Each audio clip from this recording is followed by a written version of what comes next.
Welcome, everyone.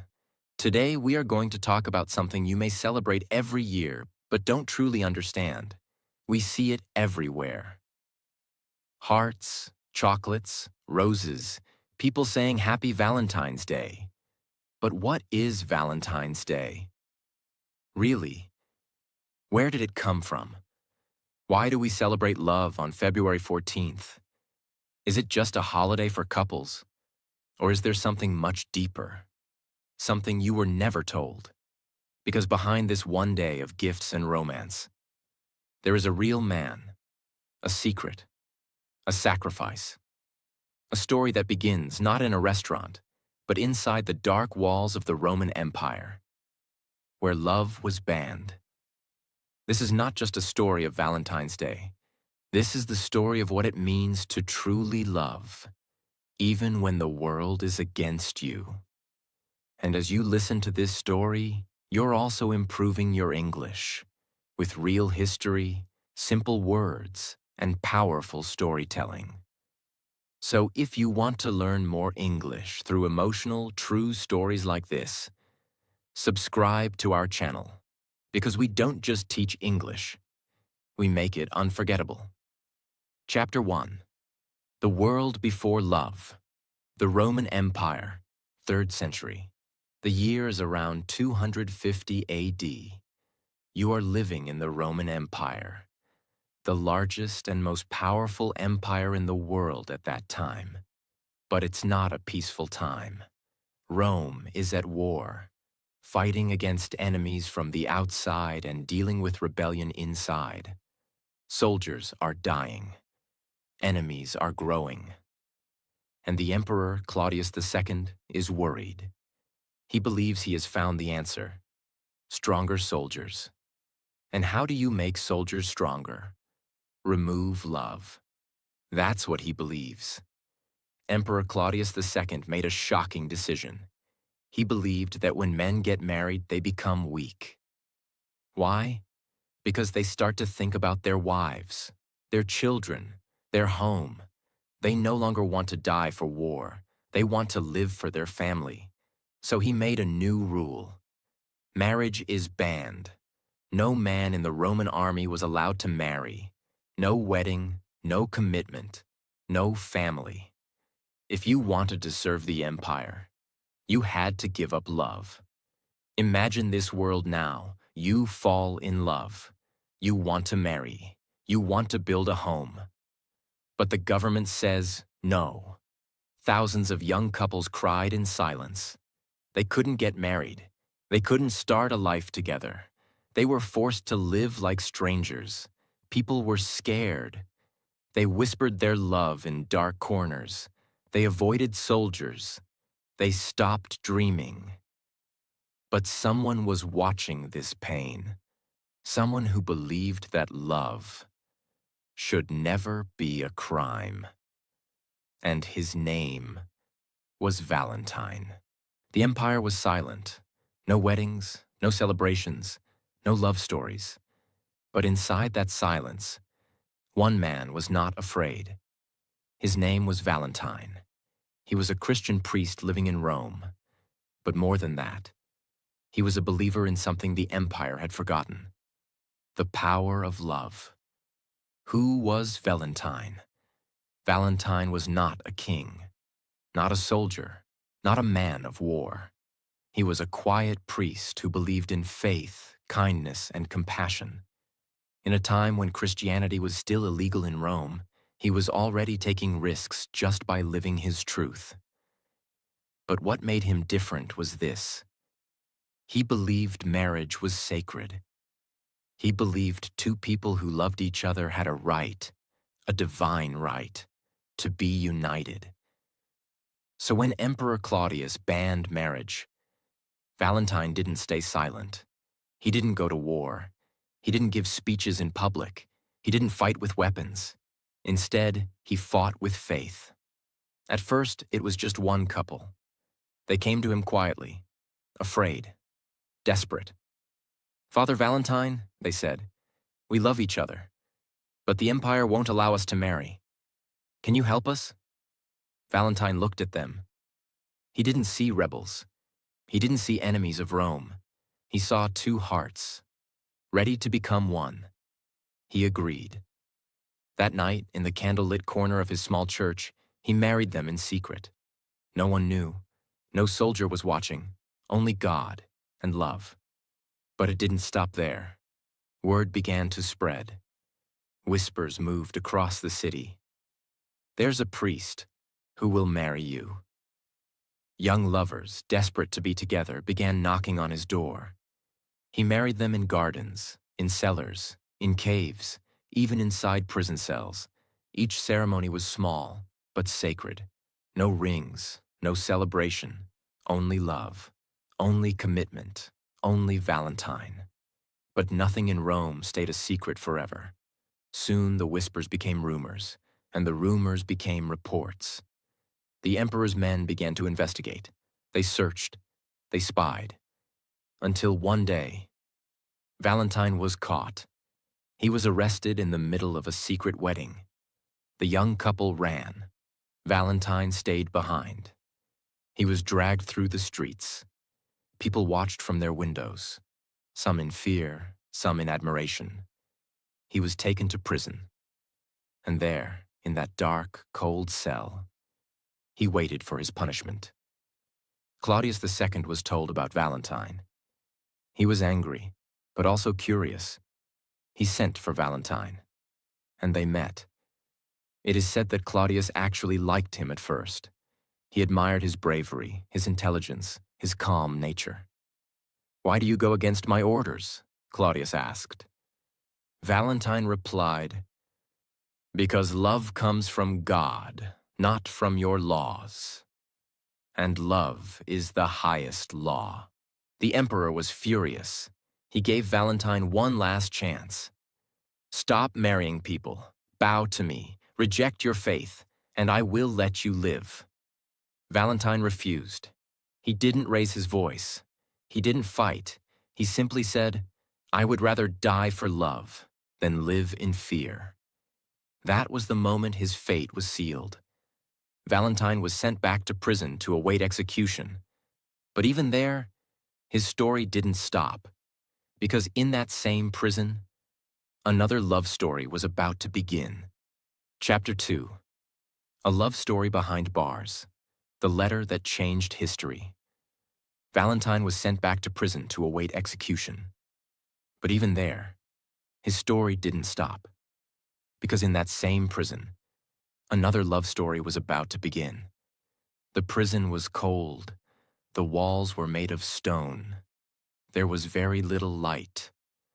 Only a small window high above the wall allowed a thin line of sunlight to enter during the day. Valentine was no longer free. He had no church. No couples coming secretly at night. No candles. No prayers spoken over newly married lovers. Only silence. Only chains. Only time. But even in that darkness, something about him was different. The other prisoners noticed it. He did not cry. He did not curse the emperor. He did not complain. Instead, he prayed. He spoke gently to the guards. He comforted the prisoners. He remained calm. It was as if the prison could not break him. The man in charge of the prison was a Roman officer. Some stories say his name was Asterius. He had heard about Valentine. He knew this was not an ordinary criminal. This was a priest. A man who married people in secret. A man who refused to obey the emperor. The jailer was curious. One day he decided to meet Valentine face to face. They talked for hours. They discussed faith. They discussed truth. They discussed love. The jailer began to see that Valentine was not dangerous. He was not violent. He was not trying to destroy Rome. He was simply protecting something pure. The jailer had a daughter. She was young, kind, gentle, but she was blind. From birth, she had never seen the sky, never seen her father's face, never seen sunlight, flowers, or the city of Rome. She lived in darkness. When the jailer spoke to Valentine about her, he said, My daughter cannot see. If your God is real, can he help her? This was not just a question, it was a test. The jailer brought his daughter to the prison cell. Imagine this moment. A blind young girl carefully walking into a cold prison room, her father guiding her hand, chains on the wall, a priest sitting in silence. Valentine spoke gently to her. He described the world to her in words. He told her about the blue sky. He explained what the ocean looks like. He described the color of roses. He spoke about sunlight, about birds, about love. For the first time in her life, she began to imagine light. She visited him again, and again, and again. They talked about faith, about hope, about kindness. Some stories say she began to believe in his God. Some stories say she began to love him, not in a romantic way, but in a deep, emotional, spiritual way. A connection formed between them. In the middle of prison walls, a friendship was born. One day, the jailer asked Valentine to pray for his daughter. Valentine placed his hands gently on her eyes. He prayed, not loudly, not dramatically, just a quiet prayer. And according to legend, something impossible happened. The girl began to see. At first, only light, then shapes, then colors. Imagine her opening her eyes and seeing her father's face for the first time. Imagine seeing the sky for the first time. Imagine the prison cell suddenly filled with tears, not of pain, but of shock and joy. Was it a miracle? Was it legend? Was it a story that grew over time? History cannot prove every detail. But this story survived for centuries, and it changed everything. Even after this, Valentine's fate did not change. The emperor's order remained clear. Execution, February 14th. The date was fixed. The prison became heavier. Time moved slowly. Valentine knew he would die. But he was not afraid. He had already made his choice long ago, when he decided that love was more important than fear. On the night before his execution, Valentine asked for paper and ink. He wanted to write one final message, not to the emperor, not to the church, but to the jailer's daughter, the girl who once lived in darkness, the girl who now could see. He wrote a short letter. Some say it was a goodbye. Some say it was a message of faith. Some say it was filled with encouragement. But at the bottom of the letter, he signed it with 4 simple words. From your Valentine. He did not know that those words would travel across centuries. He did not know that one day, millions of people would write those same words on cards filled with hearts and flowers. He simply wrote them as a final act of love, a final act of connection, a final act of humanity. The next morning, February 14th, around the year 269 AD, Valentine was taken out of his cell. No music, no celebration, only soldiers, only silence. He was executed. A priest who broke the law, a man who married lovers, a prisoner who healed a blind girl, a human who believed love was sacred. His body was buried, but his story was not. Because stories like this do not die. They grow. They travel. They change history. Valentine was gone, executed, buried. Another name in the long history of people who died for their beliefs. But something strange happened after his death. His name did not disappear. In fact, it began to rise. Quietly at first, then loudly, then forever. The man who died in a cold prison cell was about to become a symbol for the most powerful force on earth, love. After Valentine's death on February 14th, around 269 AD, The few who knew him began to share stories.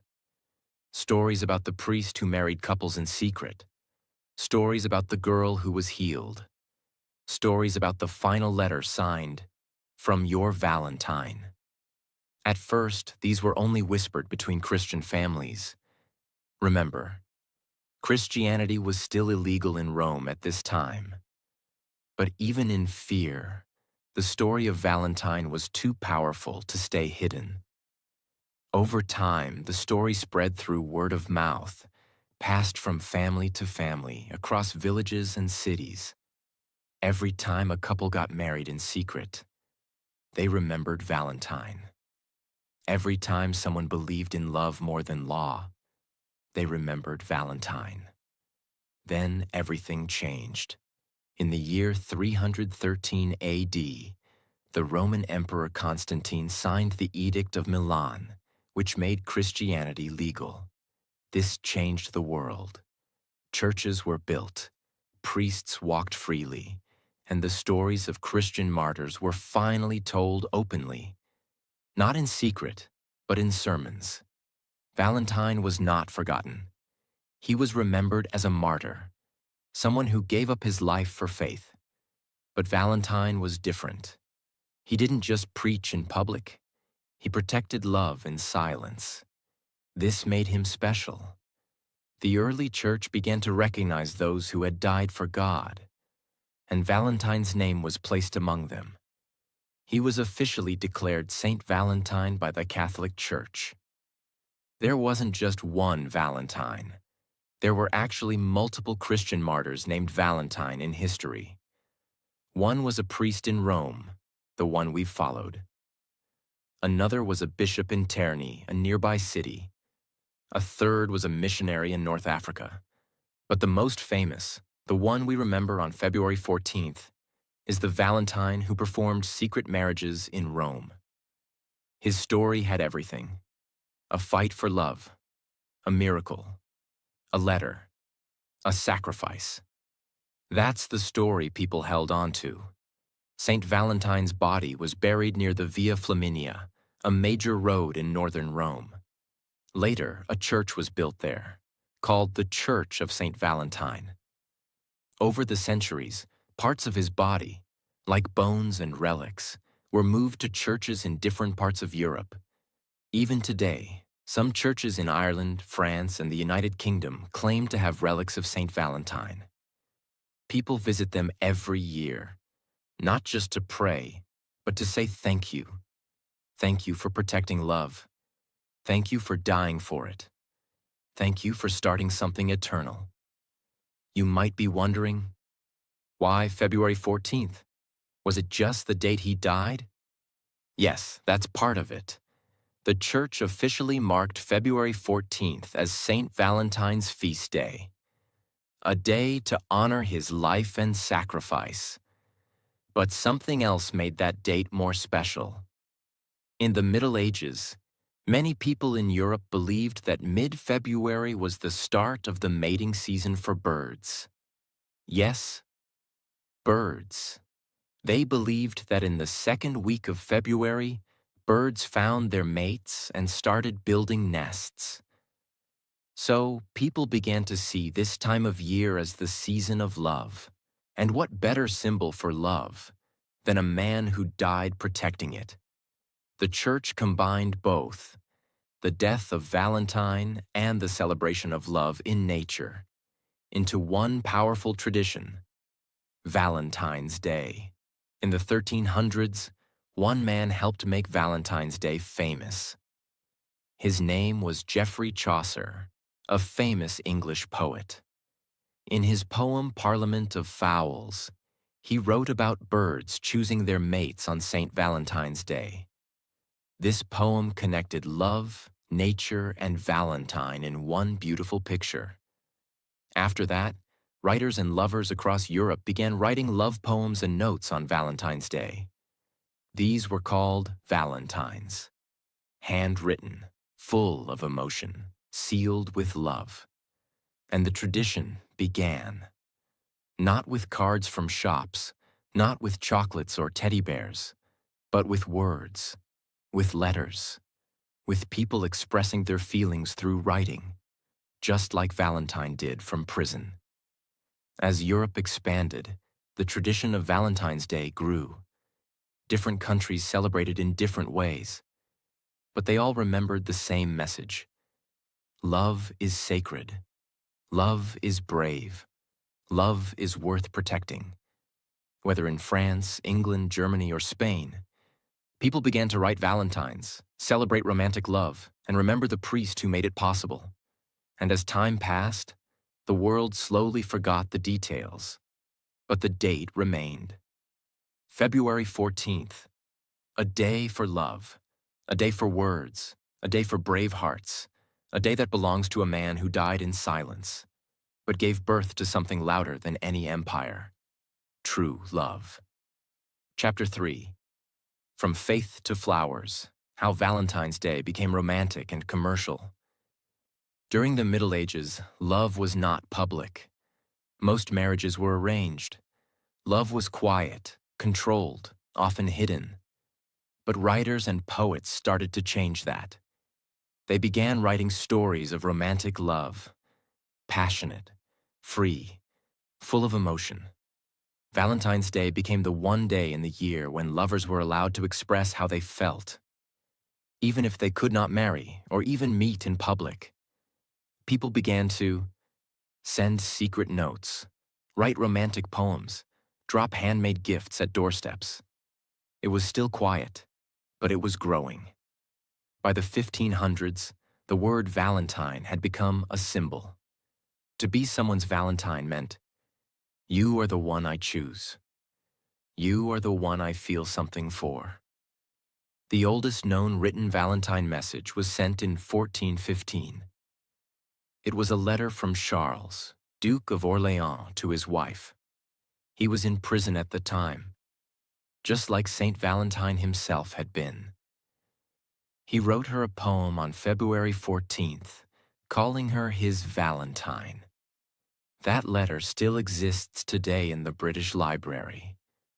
By the 1700s, people across England and France were handwriting Valentine's messages on paper, folding them carefully and tying them with string. They weren't buying anything. They were just writing what they felt. No pressure, no money, just love in words. But soon, everything would change. In the 1800s, the Industrial Revolution began. Machines were invented. Paper became cheaper. Printing became faster. And with these changes, Valentine's Day was ready to explode. In 1840s England, a woman named Esther Howland in America also had a big idea. She saw beautiful Valentine cards from Europe and thought, why not sell them? She began producing decorative Valentine's Day cards in large numbers, with lace, drawings, and poems. It became a business, and it worked. People didn't have time to write their own letters anymore, but they still wanted to express love. So they bought cards, and so began the shift from personal expression to public celebration. By the mid-1800s, Valentine's Day was being celebrated widely in America. Stores began filling shelves with pre-printed cards, red hearts, Cupid symbols, love notes, and envelopes. It was simple at first. But then came the business boom. Companies saw opportunity. Big companies began producing chocolates in heart-shaped boxes, jewelry with romantic messages, perfumes and luxury gifts, teddy bears and silk roses. The celebration moved from paper to products. As the 20th century arrived, things became faster and bigger. Valentine's Day was now on calendars, in school activities, in radio songs, and newspaper ads. Everywhere you looked, you saw, buy this for your Valentine. Show your love with a diamond. Say it with flowers. Love became something to express, but also something to spend on. This shift created two reactions. 1. People loved it. It gave them an easy way to show love. Even shy people could now say how they felt. A gift, a card, a rose, two. Some people criticized it. They said Valentine's Day had lost its meaning. It had become a marketing holiday, focused more on money than on meaning. But even with criticism, one thing was clear. The world wanted to celebrate love. As the century went on, Valentine's Day began to spread far beyond Europe and America. In Japan, women give chocolates to men on February 14th. Then, exactly 1 month later, on March 14th, White Day, men return the favor. In South Korea, there's Valentine's Day, White Day, and even Black Day for singles. In India, it started slow, but young people began celebrating it in urban areas with gifts and dates, even though some conservative groups criticized it. In Mexico, it's called El Día del Amor y la Amistad, the Day of Love and Friendship. It's not just for lovers, it's also for close friends. In Philippines, many couples choose February 14th to get married in mass wedding ceremonies. In Saudi Arabia and some other countries, Valentine's Day was banned at one time because of its Western and romantic associations. But even there, young people quietly found ways to celebrate. Even with different customs, different languages, and different opinions. The message of Valentine's Day is universal. Love matters. Love is worth expressing. Love is brave. Even if the world changes, even if the holiday becomes commercial, even if cards are bought, not written, what truly matters is what you feel inside. Because the heart of this day was never money. It was never gifts. It was never brands. It was a priest who died because he believed love should be free. And that truth still lives in the heart of Valentine's Day. Valentine's Day is no longer just a cultural moment. It's an economic one. In countries like the United States, people spend over $25 billion every year on Valentine's Day. Yes, billions. Where does the money go? $2 billion on flowers, $4 billion on jewelry, $3 billion on chocolates and sweets, $2 billion on fancy dinners, hundreds of millions on cards, teddy bears, perfumes, spa gifts, and surprise vacations. Even pets are included. People buy Valentine's gifts for their cats and dogs. The idea of Valentine's Day has entered every level of the economy, from luxury brands to school stationery sets. But how did this happen? It happened because love sells. And when something sells, the world pays attention. In today's world, Valentine's Day is not just about what you feel. It's also about what you post. Couples around the world now share couple selfies, Instagram reels of surprises, proposal videos, how we met love stories, Valentine's Day vlogs and gift unboxings, TikTok challenges about love letters or chocolate making. You may not even celebrate it. But on February 14th, your phone will remind you. It's everywhere. But here's the big question. Is all of this real love? Or is it just pressure? In the past, Valentine's Day was about expression. Now, for many, it has become about expectation. People ask, "What are you doing for Valentine's Day? Did he buy you something? Are you going out or staying in? Did you post your gift online?" For those in relationships, it creates pressure to prove love through expensive gifts or public actions. For those who are single, it creates feelings of being left out, unwanted, or invisible. It's ironic. A day built on the sacrifice of a man who believed in quiet, sacred love has now become a day where people compare, compete, and sometimes even feel pain. But this is not the full story. Because Valentine's Day is still more than marketing. It's still more than trends. It still touches something human inside us.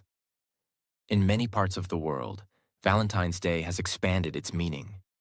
It is now a celebration of friendship, family love, self-love, appreciation for those who matter. In Mexico, it's called Día del Amor y la Amistad, the Day of Love and Friendship. In Finland, it's Ystävänpäivä, which literally means Friends' Day. In schools across the United States, children exchange cards not just with their crush, but with every classmate, to include everyone. In offices, co-workers exchange small gifts. In families, children make cards for their parents and grandparents. It's no longer just about romance. It's about connection. Anyone you care about can be your Valentine. Chapter 4. The real meaning of Valentine's Day. Beyond the gifts, beyond the day Valentine's Day is no longer just a day. It's a phenomenon. It's an industry. It's a global celebration.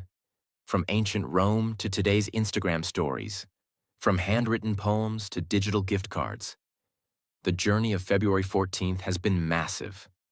But now, let's stop. Let's pause. Let's go deeper.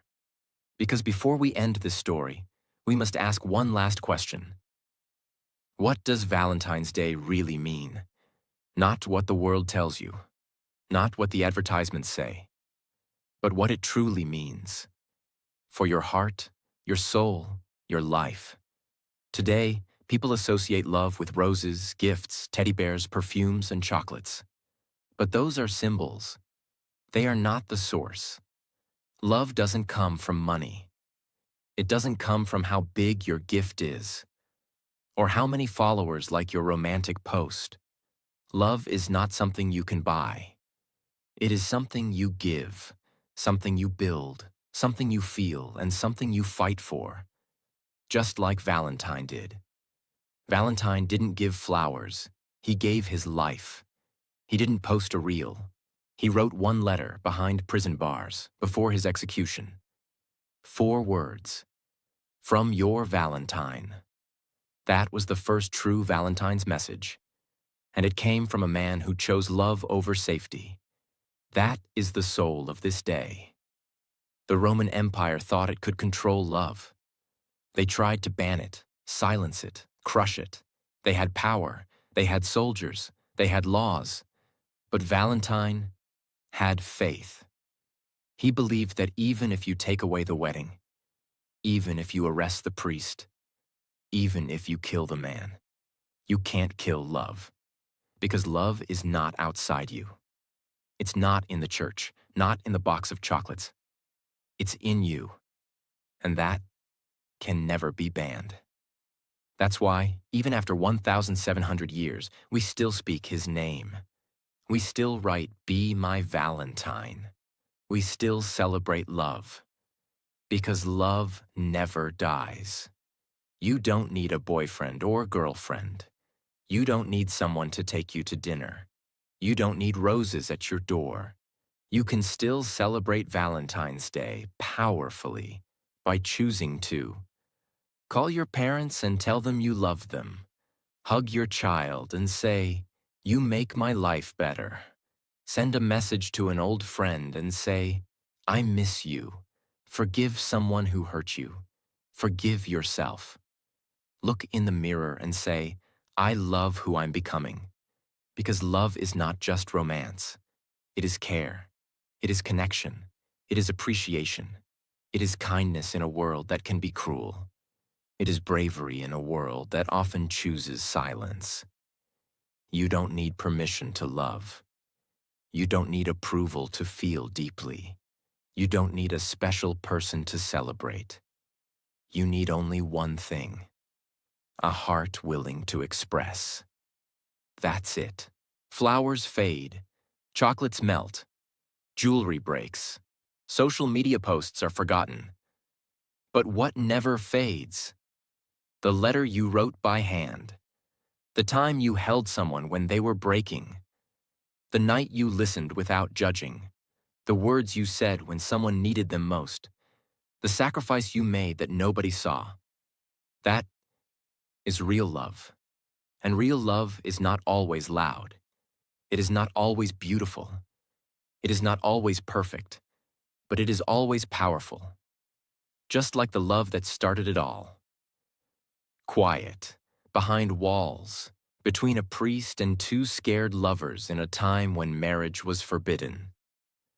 Before we end this video, I want to say something from my heart to yours. Tomorrow is Valentine's Day. But please don't wait for someone to give you flowers. Don't wait for someone to make you feel special. Don't believe that this day is only for couples. Because Valentine's Day is not just about having love. It's about choosing love. Choosing to love your parents, choosing to love your friends, choosing to love those who stood by you, and most of all, choosing to love yourself. If nobody buys you flowers, buy them for yourself. If nobody writes you a message, write one to your future self. If nobody hugs you, hug your heart with kindness. You are worthy, you are enough, and you are someone's miracle. You are someone's peace. And one day, if you haven't already, you will be someone's forever. So this Valentine's Day, don't just celebrate love. Be the reason someone believes in love again. Whether it's a message, a smile, a memory, or even silence filled with understanding. Let it come from a place of real love, not pressure. Because love doesn't live in gifts. Love lives in you. If this story touched your heart, if you learned something new, if you believe in real love, then like this video, share it with someone you care about, and subscribe to our channel for more beautiful stories that touch both your heart and your English. Happy Valentine's Day. From my heart to yours.